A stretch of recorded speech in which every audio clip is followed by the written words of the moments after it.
to my closing today with my buyers, Frank and Jenna, and we met the day they saw this house.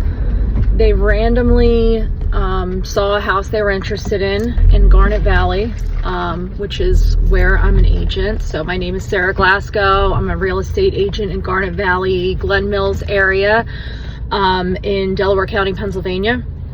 And Frank and Jenna and I connected, and we went out to see this house, and they were not prepared at all to love this house like they did, or to want to make an offer on it. They had their house that they needed to sell. They have 2 little kids and a dog, and they both work full-time, and they were not prepared to sell it. And that's what a lot of people encounter. So luckily everything was able to work out. We did end up putting an offer in, and so a lot of people ask, how do we do that, right? How do we spur of the moment put an offer in on something and then also sell our house that we have?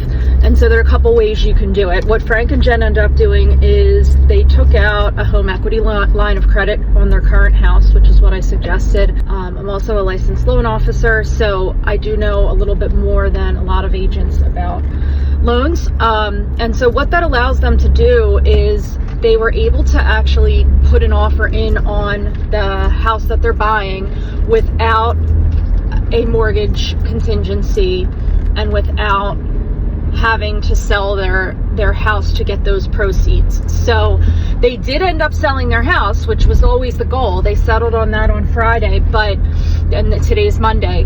But in the event that they didn't, they would have had the funds to put down in order to buy the new house on Folk Road. So we had them apply for the home equity loan. I put them in touch with the lender, and that's how we wrote the offer. We would not have gotten the house. There was at least one other offer. We would not have gotten the house if they had a home sale contingency.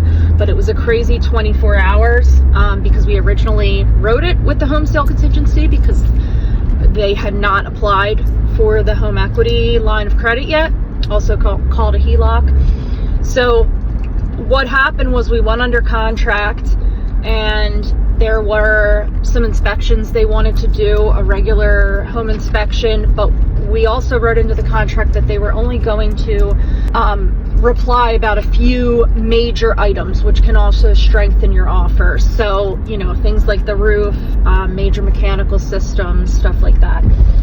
So they did a home inspection. They did the full inspection for the whole home, but then they were only really choosing to point out major issues. So we did that.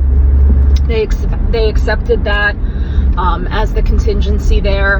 And then we also did a well inspection. So a lot of homes out here have well and septic, which will be in another video. A lot of people get scared of those. You shouldn't be. There's just some things you need to know, just like anything else. People get scared because it's something that's unfamiliar to them, right? Which is totally understandable. But I have both well and septic, and in my last house we had well water as well. But they were not familiar with well water. This does not have a septic system on Folk Road, but well water was something that they were familiar with, and you should always get it tested. So they come out, they look at the system when you get a well company to go out there, and then they also will end up testing the water itself, which can take a while to come back. And we actually had one test come back, and it was probably I think it was over 100,000 times more than what it should have been. And it was crazy because the well company called and said, hey, I think that this test is wrong. I've been doing this for like 30 years and we've never seen a test this high for this one chemical. So they had to retest. So when you do that, you have to extend the contingency period. And this is why when people say, I can buy or sell my house without a realtor, sure you can. But I don't know that people would have known what to do in that circumstance or what form to fill out or anything. So we ended up extending the well contingency to allow for them to come retest that. So we did that, came back totally fine. And then we were on our way to closing. So Jen and Frank had to sell their house. And in order to do that, they had to get a few repairs done. I advised them to paint and some of the rooms, and then just kind of like fix some things up and stage it a little bit with their own furniture so that it looks like kind of move-in ready. Someone can see themselves living there. Oh, Jenna just texted on our way over. All right, perfect. I'm not there either. So I brought in another partner I work with, not even a partner, but he's a neighbor of mine, and he does new builds, and they started doing this pre-listing home prep. And basically what it is they come in, and within a few days they'll prep your whole house for sale. So whatever you want, and then you can pay at closing, which was great. So we went through, the owners, Ryan gave them a quote for everything, and kind of on their way there. So they got their dog out of the house for a couple of days.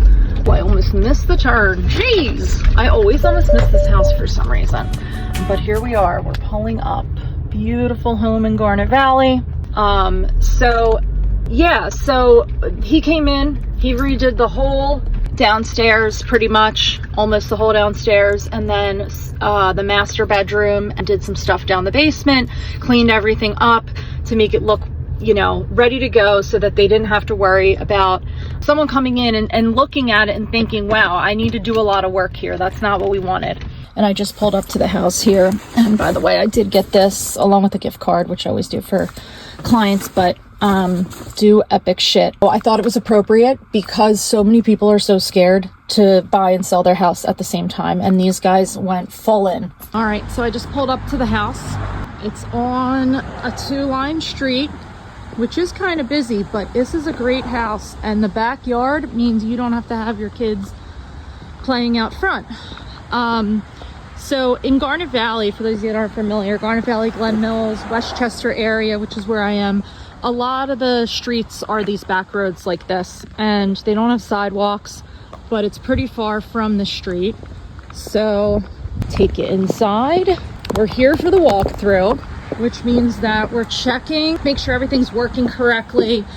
Utilities are on. Any repairs that were done are actually complete. Okay, and so they are actually having Ryan's company come in a lot of these rooms also.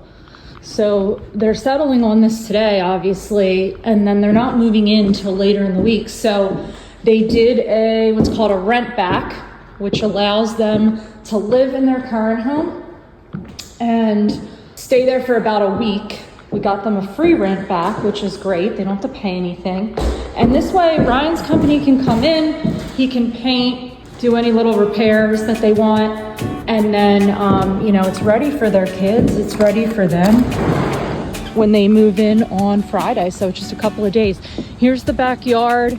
Those of you that are looking for, you know, a great location that's convenient to things, Garnet Valley, Glen Mills, it's awesome. I live here, and it's very quiet and has a lot of serene views and a lot of nature. You'll see a lot of deer running around, but it's also close to highways. So it's close to the major highway 95. It's not even 10 minutes from here, close to Delaware shopping, 202, which will go up to King of Prussia. You can hit Philly in 20 some minutes from here. So it's a great spot. Let's see if the dishwasher starts.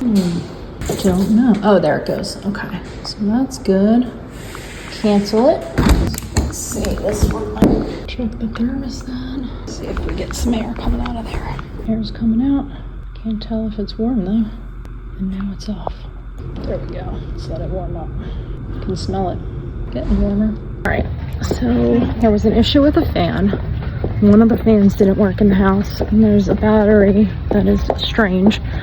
Not one they typically have, I guess. So now I'm on the hunt to see if it's the battery or there's an issue with the fan. Walgreens does not have this battery, so I'll have to go somewhere else. All right, so I got the battery. The agent is not happy. The sellers are not happy. They said the fan definitely works, so we will see. There we go. It was the battery.